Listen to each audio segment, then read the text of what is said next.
Have you ever heard of a flood of molasses? Let's begin by picturing molasses, a common household item. It's a thick, dark, sweet syrup that often finds its way into our kitchens. Whether it's drizzled on pancakes, mixed into baking recipes, or used as a sweetener in certain beverages, molasses is a familiar presence in our daily lives. But have you ever stopped to consider its origins? This sticky substance is a byproduct of the sugar-making process. When sugarcane or sugar beets are crushed and boiled, the resulting liquid is then cooled, and the crystallized sugar is removed. What remains is the rich, sweet syrup we know as molasses. Now, imagine for a moment a scenario that might seem out of a fantasy novel. Picture a wave not made of water, but of this very molasses. A wave of this thick, viscous, sweet substance, rolling and crashing with an unstoppable force. Sounds strange, doesn't it? Almost unbelievable, and yet, it's a true event from history. This isn't a tale from a children's book. It's not a scene from a whimsical animated film. This is a real event that took place, a peculiar disaster that has left its mark in the annals of history. But where did this occur, and when? Those details we'll save for later. The story of this molasses flood is one that captures the imagination, even as it reminds us of the unpredictable nature of life. It's a tale of an ordinary substance turned extraordinary, of a day that began like any other, and ended in a way no one could have foreseen. Imagine a wave, not of water, but of this thick, sticky substance. Hard to believe? Stay tuned. This is a story you'll want to hear, a story of how a familiar, everyday ingredient transformed into a force of nature, a force that reminds us of the surprising, often inexplicable world we live in. So, are you ready to dive into this sweet, sticky mystery? Excellent. Let's journey back in time to a period where life was simpler, yet where an everyday item became anything but ordinary. The year was 1919, and the place, Boston. Picture a city bustling with life, a thriving hub of culture, commerce, and community. The early 20th century was an era of great change and progress, and nowhere was this more evident than in Boston's North End neighborhood. Imagine cobblestone streets teeming with horse-drawn carriages, street vendors hawking their wares, children playing stickball in alleyways, and families exchanging pleasantries from their brownstone stoops. Nestled amidst this vibrant urban tapestry stood the Purity Distilling Company, a key player in the city's booming industrial scene. Known for their production of industrial alcohol, they were a well-respected entity in the community. An integral part of their operation was a colossal structure that towered over the North End, a massive molasses tank. This was no ordinary storage unit. Standing at a staggering 50 feet tall and 90 feet in diameter, it was a veritable behemoth, filled to the brim with over 2 million gallons of thick, sticky molasses. It was a familiar sight for the residents of the North End, an unassuming part of their daily landscape. But there was more to this molasses tank than met the eye. Its construction had been a rushed affair, with corners cut and safety measures overlooked in the name of efficiency and cost-effectiveness. It was a structure built with a singular purpose, to hold as much molasses as possible. Safety, it seemed, was an afterthought. The tank was a silent giant, a hulking monument to human ambition and industrial progress. It stood there day after day, filled with a substance as sweet as it was dangerous. Unbeknownst to the people of Boston, this seemingly harmless tank was a disaster waiting to happen. And so, as the city hummed with life, and the residents of the North End went about their daily routines, the Great Molasses tank loomed ominously over them all. Little did the people know, this innocent-looking tank was a ticking time bomb. January 15th, a day that would go down in history. On this day in 1919, the city of Boston fell victim to one of the most bizarre disasters ever recorded.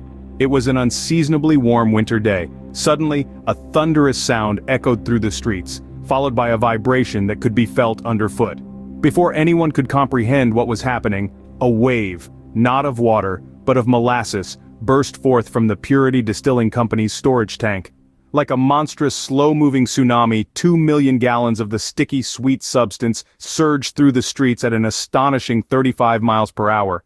People on the streets were swept off their feet, and horses were trapped in their tracks. Buildings crumbled under the weight and force of this unexpected deluge. The city, in the blink of an eye, was enveloped in a knee-deep sea of syrup.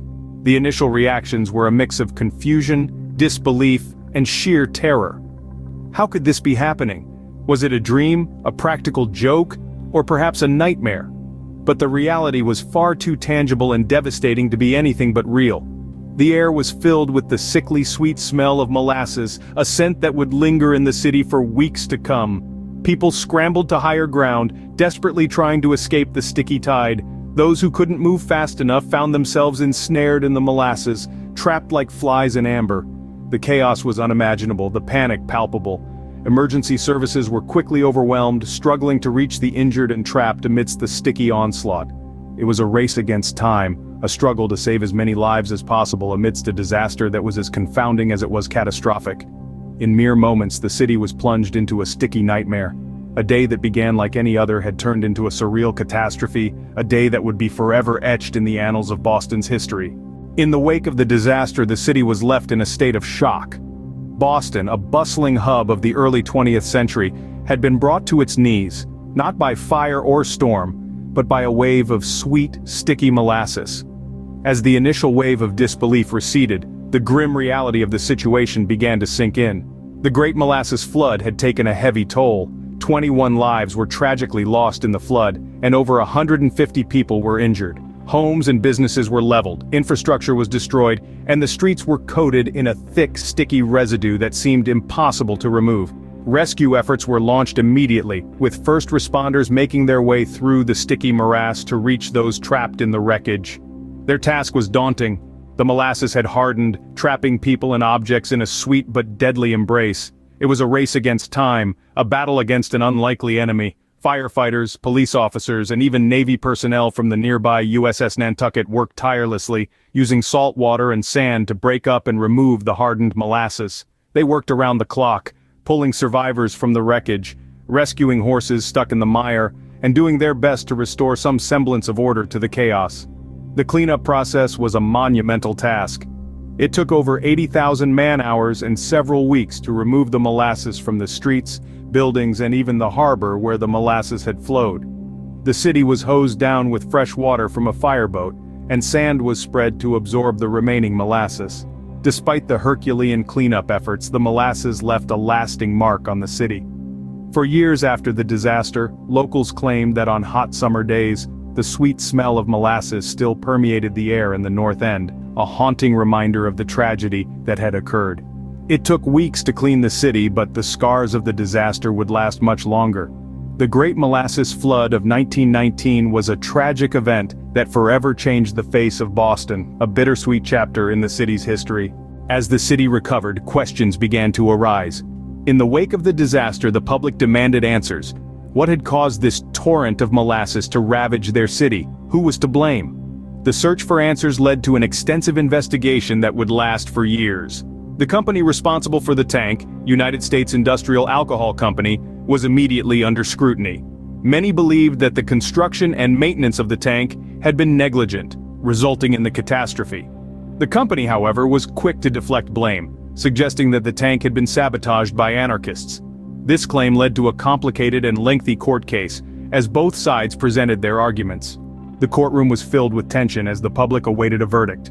The case was one of the first of its kind in the United States, setting a precedent for future industrial accident investigations.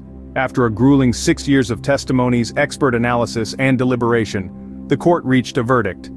The judge ruled that United States Industrial Alcohol Company was indeed at fault.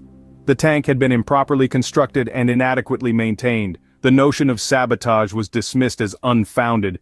The public's reaction to the verdict was a mix of relief and outrage, relief that justice had been served, outrage at the company's gross negligence that had led to such a tragic event. The court case had not only revealed the truth behind the disaster, but also exposed a severe lack of industrial safety regulations. In the aftermath of the trial, there was a significant push for stricter safety standards in industrial operations. The disaster had made it clear that companies could not be trusted to prioritize safety over profit. The Great Molasses Flood became a catalyst for change, leading to the introduction of stricter building codes and regulations. The Great Molasses Flood served as a grim reminder of the need for safety in industrial operations. It highlighted the dire consequences of negligence and the importance of holding corporations accountable for their actions. The disaster, as tragic as it was, became a turning point in the history of industrial safety in the United States. The flood was more than a century ago, but its effects are still felt today. The Great Molasses Flood of 1919 was not just a peculiar disaster, It was a catalyst for change, a turning point that left an indelible mark on Boston and its people. One of the most significant long-term effects was the reform in building codes and regulations. Before the flood, the construction industry was like the Wild West. There were no strict rules to follow, no inspections to pass. The molasses tank, a colossal structure holding millions of gallons of a viscous liquid, was built in less than a month. It was a disaster waiting to happen. After the flood, Boston and eventually the entire country realized the importance of safety regulations. Today we can feel safer in our homes and workplaces because of the lessons learned from this tragic event. The disaster also played a role in the development of the area. The North End, once a bustling industrial district, gradually transformed into a residential area. The molasses flood was the final nail in the coffin for the industry in the area. The tank was never rebuilt, and the industry moved out. Today, the North End is known for its historic sites and Italian cuisine, a far cry from its industrial past. And of course, the flood left behind stories passed down through generations. These tales are a reminder of the disaster, of the lives lost and the chaos caused. They serve as a warning, a lesson from history. They're part of the fabric of Boston, a part of its identity. The flood also led to a greater awareness of corporate responsibility. The company responsible was held accountable, and this set a precedent for future cases. It showed that companies could not hide behind their status or wealth. They had a duty to the people and the city. Today, the molasses flood is a part of Boston's history, a tale of tragedy and lessons learned. It's a story of change, of progress born out of disaster. And it's a story that continues to shape the city and its people, even after more than a century. Looking back, the molasses flood was a bizarre and tragic event. It's a tale so peculiar that it almost feels like a fable from a different era. Yet, beneath the oddity of it all, there's a profound story of human resilience and the determination to rebuild and learn from tragedy. This event, as strange as it may sound, is a stark reminder of the unexpected ways in which disaster can strike. It compels us to consider the dangers that can lurk in even the most mundane substances, like molasses. It's a reminder of the importance of safety regulations, of thorough inspections, and of the critical role they play in preventing such calamities. The Great Molasses Flood has left an indelible mark on not only the landscape of Boston but also in the annals of American history. It has found its place in the cultural fabric of the nation, becoming a symbol of the unexpected, the bizarre, and the tragic. In literature, the flood has been immortalized in countless books and articles. It has inspired poets and writers to pen down verses and lines that capture the essence of the event. Even today, in the 21st century, the story continues to fascinate and intrigue readers around the world. In pop culture, it has found its way into music and film, becoming a metaphor for the unpredictable nature of life. It's a story that resonates with people, a story that reminds us of the power of nature and the fragility of human constructs. Over the years, the event has been commemorated in various ways. Plaques have been installed at the site of the disaster, and every year, locals gather to remember those who lost their lives in the flood. Their stories, their struggles, their sacrifices are etched into the collective memory of the city, serving as a poignant reminder of the past. The Great Molasses Flood, a strange yet significant chapter in the annals of history, its echoes continue to resonate, serving as a reminder of the past, a lesson for the present, and a cautionary tale for the future. So, a flood of molasses, who would have thought? This unexpected bizarre tragedy that took place in the early 20th century has left an indelible mark on Boston's history. The Great Molasses Flood was not just an unfortunate event, but a poignant reminder of the unforeseen dangers that can arise with rapid industrial progress. In the aftermath, the city showed remarkable resilience, turning a disaster into a turning point for stricter regulations and safety standards. The molasses flood, though tragic, served as a catalyst for change and improvement. As we delve into the annals of history, we find events like these that are not just intriguing, but also transformative. They encourage us to delve deeper and explore the impacts they had on society, policy, and our collective consciousness. In the end, these stories enrich our understanding of the past and guide us towards a safer, better future. Remember, history is not just about dates and facts, it's about stories, some as sticky as molasses.